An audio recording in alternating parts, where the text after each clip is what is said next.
राजधर्म में आज बात उस विषय की करेंगे जिस विषय पर योग गुरु स्वामी रामदेव के एक बयान के बाद तनातनी शुरू हो गई है। वो विषय है हिंदू राष्ट्र का। हिंदू राष्ट्र की परिकल्पना कैसी होनी चाहिए। स्वामी योग गुरु बाबा रामदेव ने आखिरकार ऐसा क्यों कहा कि किसी को डरने की जरूरत नहीं है, मुसलमानों को डरने की जरूरत नहीं है। ऐसा क्यों कहा कि सबके पूर्वज एक हैं। इसी विषय पर बात करने के लिए खुद हमारे साथ इस वक्त योग गुरु स्वामी रामदेव जुड़ गए हैं। बहुत स्वागत है स्वामी जी आपका इंडिया टीवी पर। बहुत बहुत प्रणाम बहन, आपको बहुत बहुत धन्यवाद। स्वामी जी आपने तो एक बड़ा तथ्य है जी, हमारा डीएनए एक है, इसको तो कोई मेडिकली भी जांच करा सकता है प्राची जी।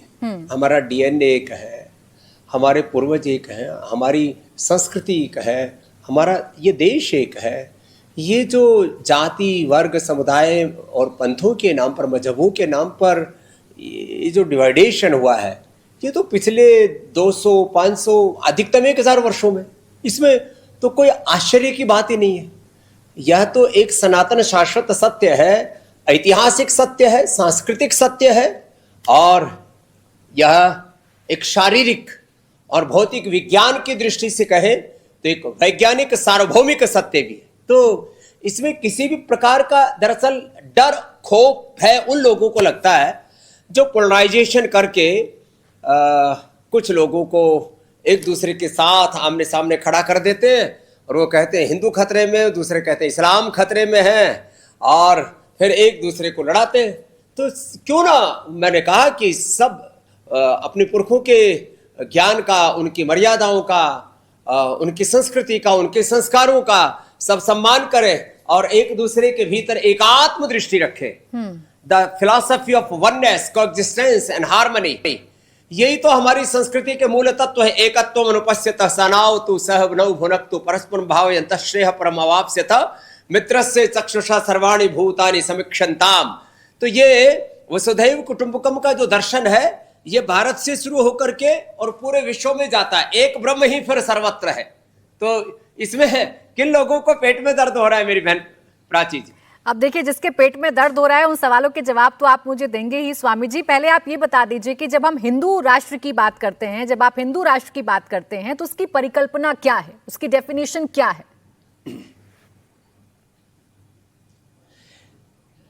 देखिए, हिंदू राष्ट्र कोई मजहबी परिकल्पना नहीं है। दरअसल इसलिए मैंने शब्द प्रयोग किया हिंदू आर्य वैदिक सनातन संस्कृति। 1,95,08,13,127 वर्षों से सतत प्रवाहमान जो हमारी एक सांस्कृतिक विरासत है, और उसको हम वैज्ञानिक दृष्टि से देखते हैं। इसलिए विरासत और विज्ञान को हम दो करके नहीं देखते। हमारे विरासत में भी ज्ञान विज्ञान प्रज्ञान सन्निहित है, क्योंकि तर्क तथ्य युक्ति प्रमाण के साथ हमने बात की है। और हिंदू राष्ट्र का मतलब है सब उठ करके योग करें और अपने शरीर को, अपने इंद्रियों को, अपने मन को संयम में रखें। तो हमारी संस्कृति है संयम की, मर्यादा की। राम क्या है? मर्यादा। कृष्ण क्या है? कर्मयोग। शिव क्या है? समाधि। शक्ति क्या है? ऊर्जा। तो हमारे जीवन में शिवत्व हो। हमारे जो मुस्लिम भाई है, सिख जैन बौद्ध ईसाई भाई है, सबके जीवन में शिवत्व हो, रामत्व हो, कृष्णत्व हो, हनुमत तत्व हो, देवत्व हो। हम ऋषि ऋषिकाओं की, वीर वीरांगनाओं की संतान है, इसमें कोई प्रश्न ही नहीं। और आर्य संस्कृति का, हिंदू सनातन संस्कृति का यही तात्पर्य है, और आर्य हिंदू राष्ट्र से भी यही तात्पर्य है कि सबके जीवन में दिव्यता हो, सबके जीवन में प्रीति हो। पूज्यपाद गोस्वामी तुलसीदास जी भी तो यही कह रहे हैं, सब नर करे परस्पर प्रीति, चले स्वधर्म निरत शुद्ध नीति। तो अपने पुरखों के ज्ञान का, उनकी मर्यादा का, उनकी तपस्या का, उनके योगदान का हम सम्मान करें, और मजहबी उन्माद किसी में नहीं होना चाहिए, और सबको अपने पूर्वजों के प्रति कृतज्ञ रहना चाहिए।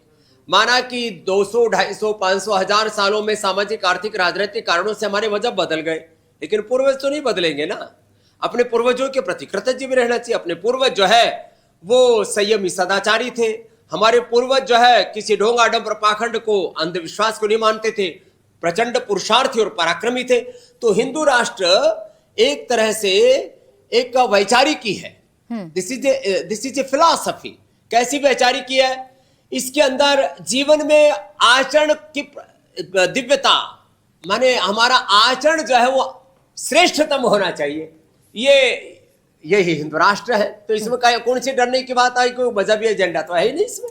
स्वामी जी, जब जब हिंदू राष्ट्र की बात होती है तब तब भारत के संविधान का जिक्र किया जाता है। ये बताया जाता है कि हमारे भारत का संविधान हमें सेकुलर देश होने का दर्जा देता है। ऐसे में क्या हिंदू राष्ट्र की बात करना सेकुलरिज्म की भावना से टकराने जैसा है?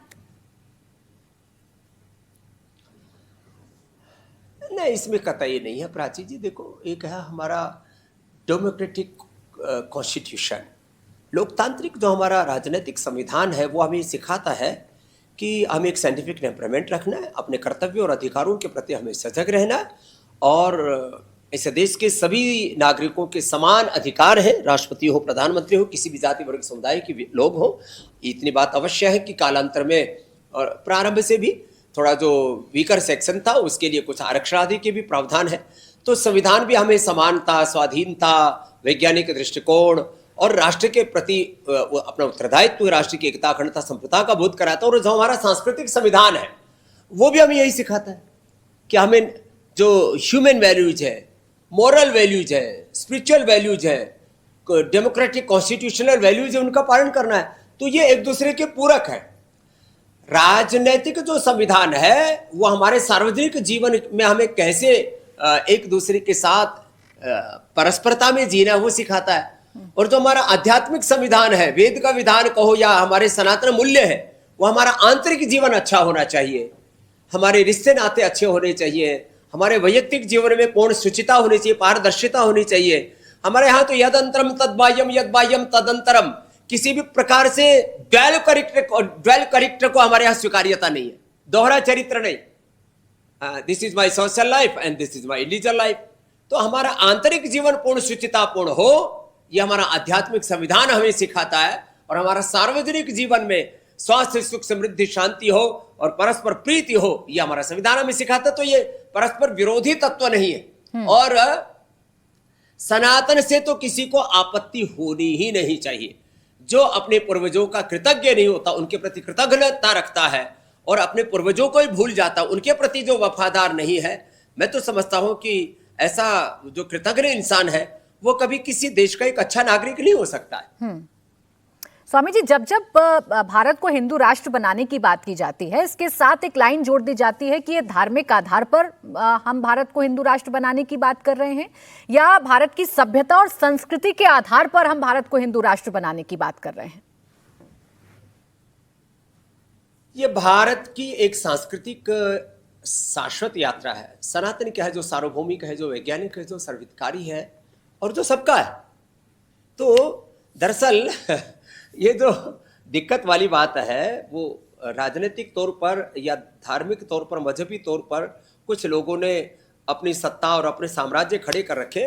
उनके सिंहासन जब हिलते दिखते तब उन लोगों को थोड़ी सी इससे तकलीफ होती है। भारत के मुसलमान अब सरेआम इस बात को कह रहे हैं, आपको हजारों नेट के ऊपर बयान मिल जाएंगे, बड़े बड़े हमारे मौलाना साहिबान के, बड़े बड़े जो इस्लामिक स्कॉलर हैं, कि हम, और अब तो पाकिस्तान वाले भी कह रहे हैं, अफगानिस्तान वाले भी कह रहे हैं, अखंड भारत के लोग कह रहे हैं कि हमारा डीएनए एक है, हम कन्वर्टेड मुसलमान हैं। और इस्लाम तो 1400 साल पहले आए। 1400 साल पहले था क्या प्राची जी? किसी से भी पूछ के देखो। सारी दुनिया में ही सनातन जो शाश्वत मूल्य है, मानी प्रकृति और संस्कृति की जो सतत धारा प्रवाहमान है सृष्टि के आदिकाल से, अब उसको कालखंड में सतयुग, त्रेता, द्वापर आदि कहो, कलयुग आदि कहो, या जो भी, अब इसको लेकर के, अपने पूर्वजों को लेकर के एक बात में तो सब करीब करीब अब लोग राजनीतिक दृष्टि से अलग अलग तरह से इसकी व्याख्या करें। अपने पुरखों के बारे में, पूर्वजों के बारे में सभी एक मत है कि लगभग 99% लोगों का डीएनए एक है। ये जाति वर्ग समुदायों के नाम पर, मजहब के नाम पर जो विभाजन है, ये कुछ लोगों के लिए, उनका वोट बैंक का, या उनके अपने साम्राज्य को, अपने जो भी उन्होंने एक अपना रुतबा बना रखा, उसको बनाए रखने के लिए कोई भेद के बीज डाले तो डाले। हम तो इस बात को नहीं मानते। और केवल इतनी कहने मात्र से बात नहीं बनेगी। जैसे अपने पूर्वजों ने इस जीवन जिया और जैसे इस देश को एक महान राष्ट्र के रूप में खड़ा किया, ऐसे सबको पुरुषार्थ भी करना पड़ेगा। मैं बार बार कहता हूं, ऋषि ऋषिकाओं वीर वीरांगनाओं की संतान है, ऋषियों का ऋषित्व, देवों का देवत्व, राम का रामत्व, कृष्ण का कृष्णत्व, शिव का शिवत्व हमारे भीतर होना चाहिए। तो जब पाकिस्तान वालों को भी इस बात से आपत्ति नहीं, अफगानिस्तान वालों को आपत्ति नहीं, इंडोनेशिया वालों को आपत्ति नहीं, वो भी कहते हैं हमारे पूर्वज सनातनी थे, वो भी कह रहे हैं अफगानिस्तान वाले तो अभी तक जो है पूरे चीख चिल्ला करके बोल रहे हैं, अभी तो चारों तरफ जोर से आवाजें उठ रही है कि हमारा डीएनए एक है। तो इसमें हमने तो कुछ गलत कहा ही नहीं। और ये मैं आपको स्पष्ट ही कर चुका हूं कि हिंदू राष्ट्र का मतलब कोई मजहबी राष्ट्र नहीं, हिंदू का मतलब, आर्य का मतलब जिसके जीवन में सब प्रकार की श्रेष्ठता हो, पवित्रता हो, एक दूसरे के प्रति घृणा, नफरत, वैर, अप्रीति, ये तो सनातनी संस्कृति नहीं, ये तो तनातनी संस्कृति होगी मेरी बहन फिर प्राची जी। स्वामी जी, आप तो प्रीति की बात कर रहे हैं, आप तो सामाजिक न्याय की बात कर रहे हैं, आप भारतीय संस्कृति की बात कर रहे हैं, लेकिन आपके इस बयान के बाद जो लोग सबसे ज्यादा नाराज हैं वो आप पर इसी प्रीति को खत्म करने का आरोप लगा रहे हैं, वो आप पर नफरती बीज बोने का आरोप लगा रहे हैं। ये तो प्रेम की बात है कि हम सब एक हैं। ये जो भेद डालने वाले लोग हैं, ये भेद पहले राजनीतिक तौर पर डिवाइड एंड रूल अंग्रेजों ने डाला, और फिर जो है समाज को अलग अलग जाति वर्ग समुदाय में लड़ाया। अभी वही विभाजन का बीज को दूसरे लोग और डाल रहे हैं। तो मैं तो सबको जोड़ने की बात कर रहा हूं, सबके एकत्व की बात कर रहा हूं। इसमें तो कोई नफरत का लेश मात्र भी कोई अंश नहीं है। प्राची जी, दरअसल क्या है, कुछ लोग ना तो इतिहास जानते, न विज्ञान जानते, और ना उनके भीतर आध्यात्मिकता और धार्मिकता है। जो इतिहास को जानेगा, जो विज्ञान को जानेगा, जो धार्मिक होगा, और जिसमें लेश मात्र भी आध्यात्मिकता का बीज होगा, वो कभी भी मेरी बात से असहमत नहीं हो सकता। मैंने तो देवबंद में ये बात कही थी, आज से 17 साल पहले 2009 का कोई मेरा बड़ा कार्यक्रम था। हमारे मदनी साहब जो आपके अदालत आदि में भी कई बार आ चुके हैं, उनके और लाखों लोगों की उपस्थिति में कही थी कि हमारे मजहब अलग हो सकते हैं लेकिन हमारे पूर्वज अलग नहीं हो सकते। सभी ने जोरदार उसका स्वागत किया था। ये कौन सी नई बात कह दी मैंने। और मैं इसको किसी भी तरह से नफरत और घृणा के तौर पर नहीं मानता। मैं मानता हूं कोई, और मैंने तो कहा अपने कार्यक्रम में ही कहा, पूज्य शंकराचार्य हमारे पुरी के जो पीठाधीश्वर जी हैं, मैंने जगत गुरु जी शंकराचार्य जी की उपस्थिति में इस बात को कहा, डरने की कोई जरूरत नहीं। आप मस्जिद में जाइए, आप टोपी पहनिए, आप जो भी आपके रिचुअल्स हैं उनको निभाइए, लेकिन इस गर्व के साथ कि हमारे पूर्वज सनातनी है और हमारा खून एक है, हमारी संस्कृति एक है, और हमारे जीवन की मर्यादाएं एक, हमारे मूल्य, मानवीय मूल्य, नैतिक मूल्य, धार्मिक आध्यात्मिक मूल्य, संस्कृति, विरासत एक है। इसमें कौन सा भेद है? तो अपने पूर्वजों के प्रति कृतज्ञ होना, यह तो बहुत बड़े गर्व की बात है, कुछ शर्म की बात है ये। तो इसमें नफरत की बात कौन सी लगी उसको बताओ, मैं समाधान देता हूं प्राची जी। स्वामी जी देखिए, इस पे राजनीतिक प्रतिक्रियाएं तो अलग हैं। अभी तो मैं मौलानाओं की प्रतिक्रिया आपको बता रही हूं। आपके इस बयान के बाद झड़ी सी आ गई है मौलानाओं की प्रतिक्रियाओं की, और वो आपसे ये पूछ रहे हैं कि हम संविधान को माने या हम इस बात को माने कि देश हिंदू राष्ट्र बन जाएगा। वो ये भी पूछ रहे हैं कि आप किस हैसियत से ये बता रहे हैं कि किसके पूर्वज कौन है। हम संविधान को माने, और हमारा संविधान भी एकता, समानता, स्वाधीनता, एकता, स्वाधीनता, समानता रहे मेरे देश में, चरित्र की महानता रहे, ये हमारा संविधान भी कह रहा है।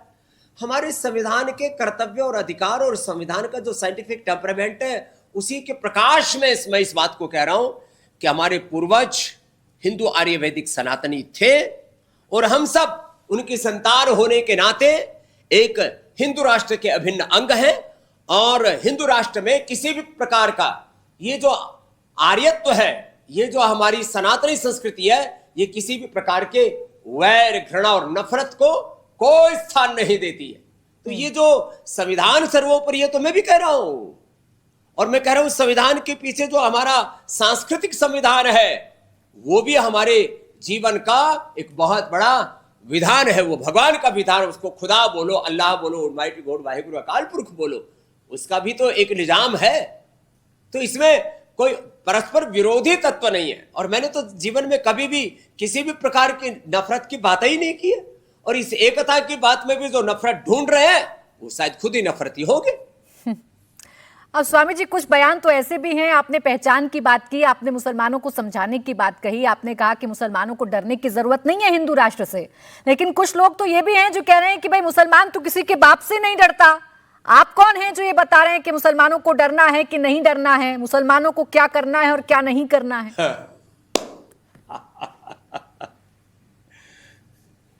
नहीं, देखो, मुसलमानों को डरने की इस रूप में कि हिंदू राष्ट्र होगा तो हम कहाँ जाएंगे, क्योंकि मजहब के नाम पर 2 देश बने, तो भी हम तो कहते ही नहीं, हम तो कहते हैं आनो भद्रः कृतो यन्तु विश्वतः वसुधैव कुटुम्बकम्, हम तो आज भी कह रहे हैं। और जिस दिन भारत और शक्तिशाली होगा हम सब पुरुषार्थ करेंगे। मैं तो कहता हूँ 145 करोड़ लोगों में से कुछ बड़े बुजुर्गों को छोड़ दो, कुछ बीमारों को छोड़ दो, कुछ बहुत ही कमजोर लाचार छोड़ दो, 125 करोड़ के करीब लोगों के 2-2 हाथ माने 250 करोड़ हाथ जब देश के निर्माण में लगेंगे तो देश में कितनी बड़ी शक्ति खड़ी हो सकती है, देश की करेंसी कितनी ऊंची जा सकती है। देश आर्थिक दृष्टि से, सामाजिक दृष्टि से, राजनीतिक दृष्टि से, धार्मिक दृष्टि से, आध्यात्मिक दृष्टि से, वैचारिक दृष्टि से, शिक्षा, चिकित्सा, कृषि, अनुसंधान आदि हर क्षेत्र में जब विश्व का नेतृत्व करने का सामर्थ्य अर्जित कर लेगा तो भारत क्या, पूरा जो भारत का ये जो एशिया का पूरा चारों तरफ का एक देशों का ताना बाना है अखंड भारत का। मैं तो कहता हूँ भारत इतना शक्तिशाली हो, एक कालखंड था जब पूरा मिडिल ईस्ट और यूरोप तक भारत का अपना साम्राज्य था, आधिपत्य था, और उसमें किसी प्रकार का शोषण नहीं था। ये कोई पॉलिटिकल कॉलोनाइजेशन नहीं था, ये कोई इकोनॉमिक कॉलोनाइजेशन नहीं था, ये कोई रिलीजियस कॉलोनाइजेशन नहीं था। भारत अपने चरित्र के बल पर, भारत अपने सामर्थ्य के बल पर इतना महान था कि 3 बातें खोज लो। डीएनए मैंने कहा 99% लोगों का एक मिलेगा, थोड़ा बहुत तो डिफरेंस वो मनुष्यों में भिन्नता के लिए जरूरी है, जिससे कि एक जैसे सम ना लगे। और 200-250 सालों में भारत की विदेशी आक्रांताओं ने करीब $100 ट्रिलियन की लूट की है। कोई भी आज चैट जीपीटी आ तो एआई का जमाना है, कोई भी किसी एआई टूल से पूछ करके देख लो, 100 ट्रिलियन से ज्यादा लूट की। तरफ भारत आर्थिक दृष्टि से शक्तिशाली था और सब प्रकार से, शिक्षा की दृष्टि से, चिकित्सा की दृष्टि से भारत विश्व का नेतृत्व करता था। पूरी दुनिया हमसे चरित्र की सीख लेती थी। ऐसा चरित्र आज हम बनाए, मैं तो इस बात का पक्षधर हूं, और ऐसा होगा और हम सब मिलकर के ऐसा करेंगे और सबको करना चाहिए। कुछ लोग नफरती बातें करते हैं, उससे कोई फर्क नहीं पड़ता। वक्त का ये तकाजा है। आज पूरी दुनिया जिस एक राजनीतिक, सामाजिक, आर्थिक, वैचारिक असंतुलन के दौर से गुजर रही है, संघर्ष के दौर से गुजर रही है, युद्ध के दौर से गुजर रही है, भारत इसका समाधान बनेगा और हम सब मिल करके इसका समाधान निकालेंगे। एक तरफ हम संविधान को सर्वोपरि रखेंगे और एक तरफ अपने आंतरिक जीवन में अपने सनातन सांस्कृतिक विरासत को पालन करके अपने जीवन में पुरुषार्थ और पराक्रम के साथ, प्रीति के साथ आगे बढ़ेंगे तो देश आगे बढ़ेगा। ये कुछ लोग आपस की फिर वही नफरती बातें करके एक दूसरे से घृणा, ये डर की, खौफ की बात मैंने इसलिए कही कि यहां डर और खौफ किस बात का? अरे जब एक ही हो गए तो डर किस बात का? भय दूसरे से लगता। हम तो अद्वैत की ओम सर्वम खलु इदं ब्रह्म वासुदेवः सर्वम ईशावास्यम इदं सर्वम के उपासक है। हम जब किसी को दूसरा मानते नहीं तो भय किसका? दूसरा होने पर ही द्वितीयाद भयम अस्ति, अभयम सत्व संशुद्धि के हम तो उपासक हैं। श्रीमद् भगवद गीता के 16 अध्याय में जैसे कहा प्राची जी। स्वामी जी, जब सबके एक होने की आप बात करते हैं तो एक भ्रम इसके साथ ये भी जोड़ दिया जाता है कि क्या जो मजहबी तरीके हैं बाकी धर्मों के, क्या उनका पालन करने पर, क्या मस्जिदों में जाने पर, क्या उनके पहनावे पर हिंदू राष्ट्र की परिकल्पना में पाबंदी लग जाएगी? कैसे पाबंदी लगेगी? ये तो विभिन्नता तो हमारे इस प्रकृति का, सृष्टि का नियम है। हजारों प्रकार की घास है, हजारों प्रकार के पेड़ पौधे हैं, हजारों प्रकार के पंछी हैं, हजारों प्रकार के इस अनाज है, शाक सब्जियां, फल है। क्या आपस में लड़ रहे हैं क्या? हजारों प्रकार के पंछी जब आसमान में नहीं लड़ रहे, हजारों प्रकार के पेड़ पौधे जब एक दूसरे को के साथ में कोई संघर्ष नहीं कर रहे, बॉडी में भी 37 ट्रिलियन सेल्स हैं और अलग अलग प्रकार के ऑर्गेन्स हैं, हर एक का अलग अलग प्रकार का उत्तरदायित्व है और एक इंडिविजुअल आइडेंटिटी है। सब एक लिक्विड के अंदर घुले हुए हैं, एक दूसरे के साथ में एक डिवाइन सिग्नलिंग है, उसके साथ में मिलजुल करके रहते हैं। 37 ट्रिलियन सेल्स जब हमारी बॉडी के अंदर बिना लड़ाई झगड़े के रह सकते हैं, अब कोई उनमें भी कोई खुरापात हो जाए, ऑटोमेन डिजीज हो जाए, एपोप्टोसिस गड़बड़ हो जाए, एनाबॉलिज्म, कैटाबॉलिज्म, मेटाबॉलिज्म का वात पित्त कफ त्रिदोष का गड़बड़ हो जाए, तब तो कोई रोगी हो जाए तो अलग बात है। बाकी तो हम जैसे बॉडी में 37 ट्रिलियन सेल्स मिलजुल करके रहते हैं, हमें 145 नहीं पूरी दुनिया के 950 करोड़ लोग मिलजुल करके रह सकते हैं। और यही सनातन संस्कृति हमें सिखाती है। यही है इंद्र मध्यम तो अप्तरः कृण्वन्तो विश्व मार्यम अपघ्नन्तो रावण। तो ये बात कहां से आ गई? नफरत की, घृणा की, तोड़ने की।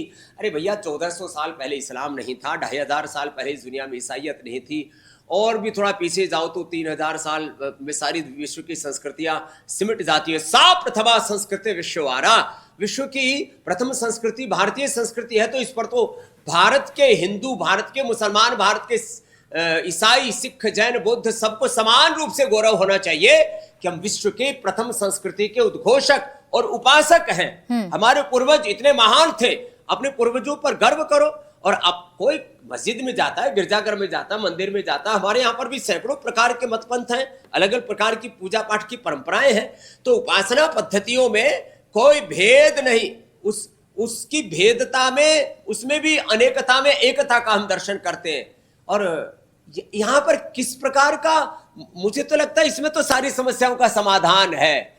ये जो आपस में एक दूसरे के प्रति घृणा और नफरत के कारण से जो सामाजिक तौर पर, धार्मिक तौर पर, मजहबी तौर पर जो विभाजन जो लोग करने की ताक में बैठे हैं और एक दूसरे के का खून बहाना चाहते हैं, ये सारी नफरत तो खत्म हो जाएगी, धराशायी हो जाएगी जब आप एकत्व की बात करते हैं। अब देखिए, डीएनए वाली बात हो चाहे सबके पूर्वज एक होने वाली बात हो, स्वामी जी ये बात तो पहले से कही आ रही है। और अब अफगानिस्तान में भी लोग कह रहे हैं, इंडोनेशिया में भी लोग कह रहे हैं। मैं तो सुन रही थी पाकिस्तान के बहुत सारे यूट्यूबर्स वो भी इस बारे में चर्चा कर रहे हैं कि हमारा डीएनए एक है, हमारा डीएनए भारतीय है। अरे वहां के मंत्री कह रहे हैं उनको सिंधु का जल चाहिए अब।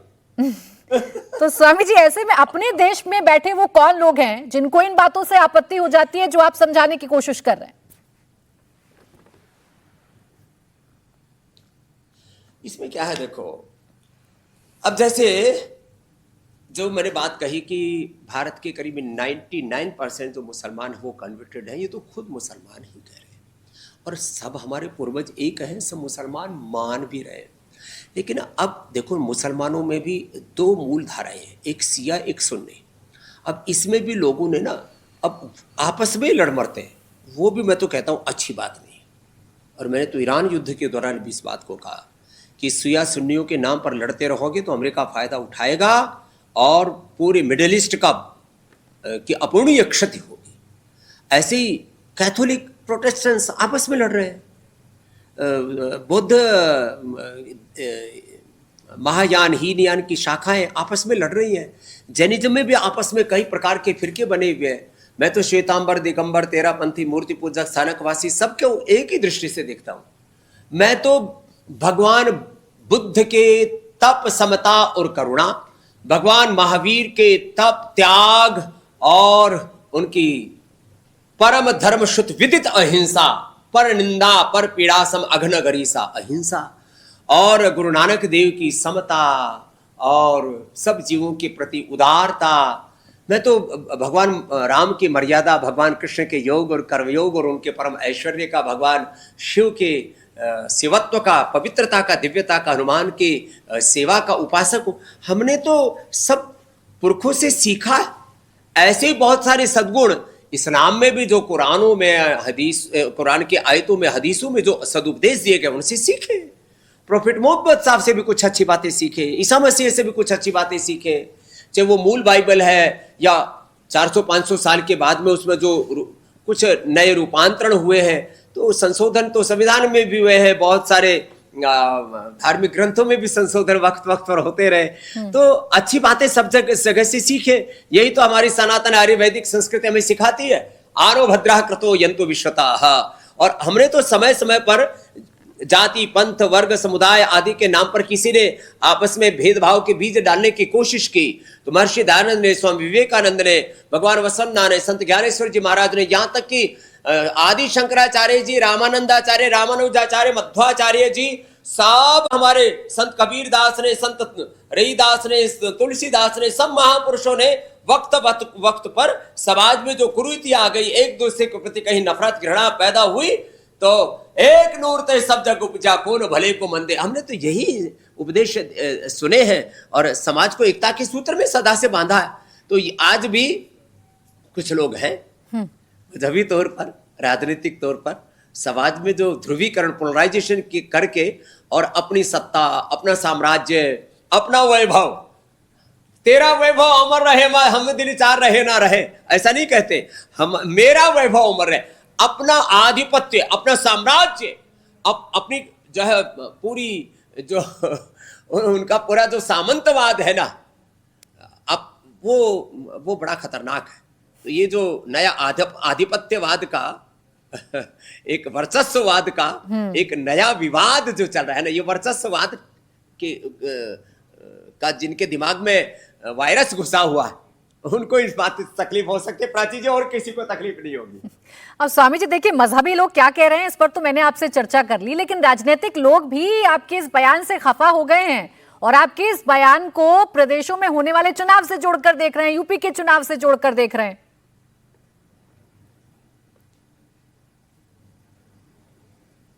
नहीं तो इसमें तो कोई ऐसी, इससे अच्छा चलो, आपने मेरे को बखेड़ा व्यर्थ का, कुछ लोगों को मैंने कहा ना, विवेक होता नहीं, संयम होता नहीं, इतिहास पढ़ते नहीं, वैज्ञानिक दृष्टिकोण रखते नहीं और समाज के लिए कुछ योगदान किया नहीं। हमने तो इस देश के 100 करोड़ से ज्यादा लोगों को योग से जोड़ा, आयुर्वेद से जोड़ा, स्वदेशी से जोड़ा, देश के उत्थान के लिए पुरुषार्थ किया।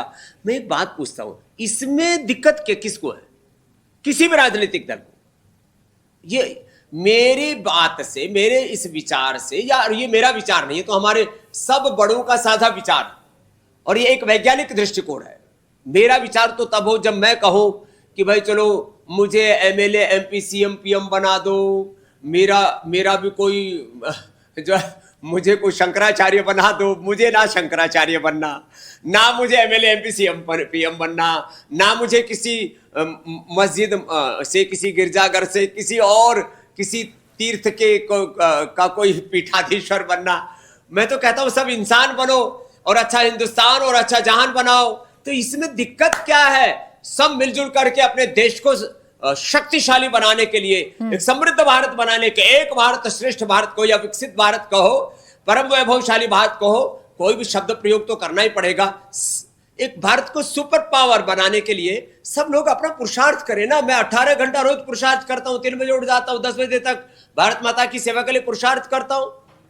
और हेल्थ में, एजुकेशन में, रिसर्च में, इनोवेशन में, इन्वेंशन में, एग्रीकल्चर में, इंडस्ट्री में काम करता हूं। 5 लाख से ज्यादा लोगों को रोजगार दिया हुआ, 5 लाख से ज्यादा को और देने की तैयारी है। 1 लाख से ज्यादा बच्चों को अभी पढ़ा रहे हैं, अभी आगे 1 करोड़ को बढ़ाने की तैयारी है। बीएसबी के माध्यम से 1 लाख से ज्यादा गायों की सेवा कर रहे हैं। आगे भगवान और सामर्थ्य देंगे, 1 करोड़ से ज्यादा गौ माता की सेवा करेंगे। तो अपनी सेवा करो भाई, राष्ट्र के लिए। What I can do for my nation, for my society, मैं अपने देश के लिए क्या कर सकता हूं, इसके बारे में सोचो ना भाई। मैं क्या योगदान दे सकता हूं, इसके बारे में सोचो। ये दिमाग में हमेशा ये जो खुरापात जो जिन लोगों के उठती रहती है ना, ये गड़बड़ है प्राची। स्वामी जी दिक्कत मैं आपको बताती हूँ, इन लोगों की दिक्कत ये है, या जो लोग आपसे सवाल पूछ रहे हैं उनको ऐसा लगता है हिंदू राष्ट्र की बात करके हिंदुओं को पोलराइज करने की कोशिश है, हिंदुओं को एकजुट करने की कोशिश है। अरे इसमें तो सबको पोलराइज कर रहे हैं, हिंदू, मुसलमान, सिख, ईसाई, सारी मानव जाति एक है। मैं तो थोड़ा और आगे बढ़ करके कहता हूं, this whole world is a family. सारा विश्व हमारे लिए एक बाजार ने, एक परिवार है। अयम निजः परो गणन लघुचेत सम वसुधैव उदार चरिता नाम तो वसुधैव कुटुंबकम। यहां दिक्कत क्या है? तो यहां तो किसी भी प्रकार का ध्रुवीकरण और विभाजन है ही नहीं।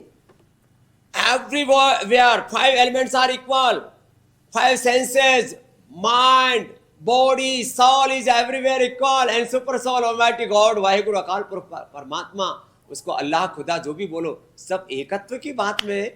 तो एकत्व मनुपश्यता ओम सर्वम खलु इदम ब्रह्म, इसमें तो कहीं दिक्कत ही नहीं है। और मैं तो आज प्राची जी ये बात किसी को थोड़ा ऐसे काल्पनिक लग सकती है, एक दिन वो भी होगा शायद। सारी दुनिया के जो राजनीतिक हदें हैं ना, ये भी खत्म होंगी, वर्ल्ड पार्लियामेंट होगा और सारी दुनिया कहेगी हम सब एक। तो ये तो बहुत नेक बात है, इसमें कौन सा विभाजन आ गया। अब मैं तो ऐसा सोचता हूँ कि सारी राजनीतिक पार्टियों को भी ना एक सारा देश तो, अच्छा ये राजनीतिक पार्टियों में तो अलग अलग दल है ना। एक बार आप तो रोज मैं देखता हूँ बड़ी खरी खरी बातें पूछती हो, आप तो साधु सन्यासियों का सम्मान करती हो, इसलिए मेरे से थोड़ा कम करारे उसमें प्रश्न पूछ रही हो। इन राजनीतिक दलों से पूछ के देखो, देश संविधान से ही चलता है, तो सारे राजनीतिक दल अपना घोषणा पत्र संविधान को ही मान लो ना, और संविधान के अनुसार ही देश चलाओ, दिक्कत ही खत्म सारी। इन सारे मौलानाओं से बोलो संविधान के अनुसार ही चलो, ये कुरान की आयतों और हदीसों के चक्कर में पड़ो ही नहीं। मैं तो सारे राजनीतिक दलों से कहूंगा कि संविधान को ही अपना घोषणा पत्र बना दो। सारे जितने मौलाना मौलवी साहिबान हैं, जितने भी हमारे पंडित पुजारी हैं, जितने भी हमारे साधु सन्यासी हैं, वो भी इस बात को माने कि भाई हमारे लिए देश का संविधान सर्वोपरि है, और हमारा वेद, हमारे शास्त्र, हमारे सांख्य योग न्याय वैशेषिक वेदांत मीमांसा दर्शन, हमारे रामायण महाभारत श्रीमद् भगवद गीता, हमारे पुराण भी यही सिखाते हैं।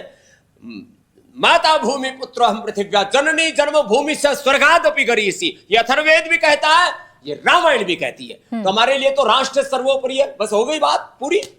हम राष्ट्र की तो बात आ जाओ मैदान में और यही बात बोलो सब कि हमारे लिए देश सर्वोपरि है, देश का संविधान सर्वोपरि है, और सबकी एकता सर्वोपरि है। एकत्वम अनुपश्यत संगच्छध्वम संवदध्वम सम्मनांसि जानताम देवाभागम यथा पूर्वे संजानाना उपासते समानो मंत्रः समिति समानि समानं मनः सचित्तमेषां समानं मंत्रम अभिमन्त्रे व समानेन व हविषाजु होमि समाने व आकुति समान हृदयानि व समान वस्तु होम न यथा वस्तु सासति। तो ये तो यही कह रहा है। तो सारी संविधान को मान लो, बात खत्म होगी, कोई दिक्कत ही नहीं, सारा लफड़ा ही खत्म। और फिर उसमें जो है जिसकी जितनी ताकत है उसके अनुसार अपने वोट दे दो भाई, उसी के अनुसार अपनी सीटें बांट लो। वैसे भी अब गठबंधन जब करते हैं तो एक ये महागठबंधन कर लो, ये अब भारत गठबंधन कर लो, उसमें सारी राजनीतिक पार्टियों की जिसकी जितनी ताकत है उसके अनुसार उसको सीटें दे दो और बात खत्म। सारा मिलकर के देश की बात करो, देश को कैसे आगे बढ़ाना है ये बात करो। देश में बात होनी चाहिए, देश में महंगाई कैसे खत्म होगी, गरीबी कैसे खत्म होगी, देश में बात ये होनी कि यहाँ का एजुकेशन सिस्टम, यहाँ का हेल्थ सिस्टम, यहाँ का एनवायरमेंट कैसे होगा। चारों तरफ प्रदूषण फैला पड़ा है, अच्छी हवा नहीं है, अच्छा पानी नहीं है, अच्छा खाना नहीं है, अच्छे संस्कार नहीं है, चारों तरफ रिश्तों का कत्ल हो रहा है। बातें वो होनी चाहिए, और वो कब होगा जब लोगों के भीतर पवित्रता होगी। तो ये जो मैं आध्यात्मिक संविधान की बात कर रहा हूं, जीवन की आंतरिक पवित्रता की बात कर रहा हूं, अपनी सांस्कृतिक विरासत की बात कर रहा हूं, ये सिखाती है कि रिश्तों का कत्ल मत करो। हिंसा, झूठ, बेईमानी, दुराचार, अनाचार, व्यभिचार, असुचिता, असंतोष, विलासिता, नकारात्मकता, सब प्रकार की नफरत को विदाई दो भाई, और एक मनोरभव जनयादव्यम जन्म, इसके आधार पर अपना कर्म अच्छे करो, अपना आचरण अच्छा करो और देश के लिए काम करो। इसमें दिक्कत क्या है। बहुत बहुत शुक्रिया स्वामी जी आपका हमारे साथ जुड़ने के लिए और बताने के लिए कि हिंदू राष्ट्र की आपकी परिकल्पना क्या है। शुक्रिया आपका। प्राची जी प्रणाम।